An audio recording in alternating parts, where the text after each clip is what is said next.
Yo creo que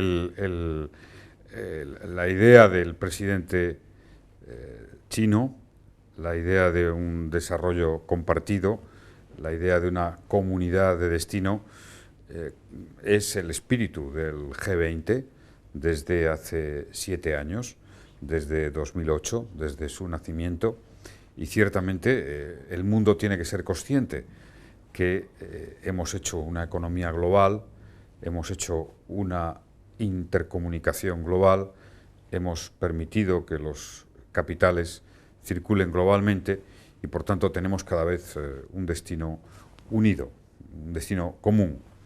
Y la ideología que tiene que liderar es la ideología de la cooperación.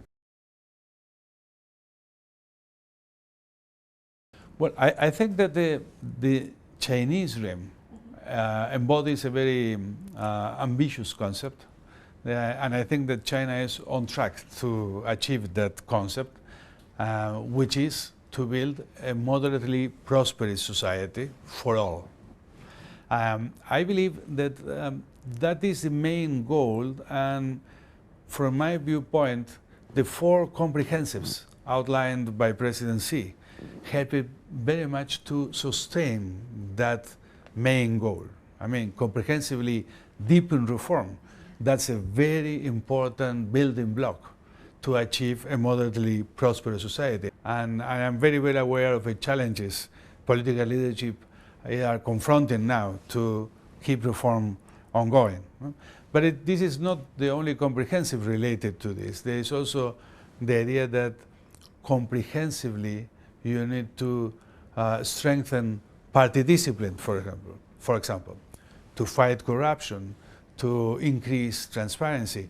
And I think that's a major issue, and China has demonstrated its commitment towards it by moving forward, even with regard to reforming the judiciary system. Therefore, these comprehensives, as well as the others, are making a major contribution towards the achievement of a moderately prosperous society in the mid-term. So I'm very supportive of this idea and concept, and it is very encouraging to see the many actions taken by the government of China in this direction and how well the people react to that. It is also obviously will be a bumpy road in many aspects. There will be many challenges ahead, but I am pretty sure that common sense and cooperation will prevail. I had the privilege and the honor to be present to his talks with President Xi Jinping, and I have the best impressions from him. I think it's a very good leader with bright visions for the future, not only of China, but for the positive development of the whole world.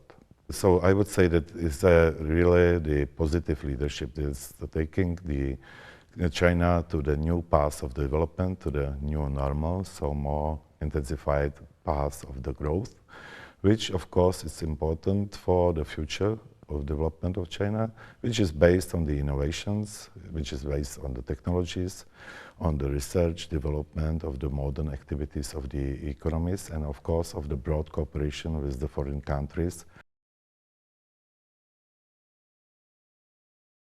Мы побудем и в Музее Великой Отечественной войны. Я должен сказать, мы будем обсуждать эту проблему с руководителем Китая. Я просто ему очень благодарен за то, что он проявил инициативу. И в этом году 70-летие победы над японским милитаризмом будут праздноваться в Китае, как окончание Второй мировой войны. Молодец, это очень важно. И то, что Китай к этому процессу подключился, итоги Второй мировой войны никогда не будут забыты. Для нас тоже благо, на плечо которого мы можем опереться на международной арене.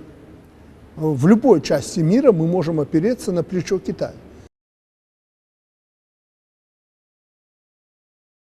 The way I look at it, there are 2 phases.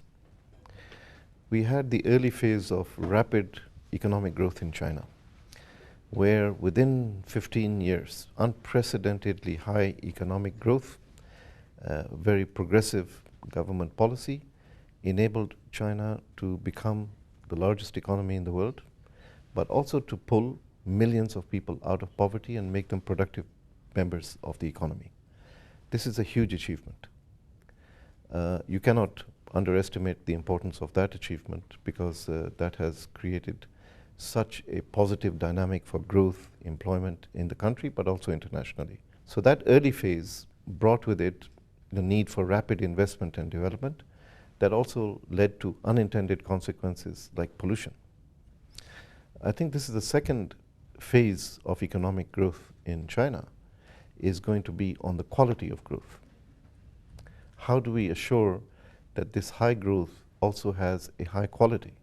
How can it be cleaner? How can it be more efficient? How can it involve less pollution? So I think, this second transition is going to be an extremely important one, because there are going to be many lessons for other countries in the world on how to improve the quality of development, that it is going to provide a healthy and sustainable living for the majority of the population, and that over the long term you can see a benign growth that lifts many other people also out of poverty.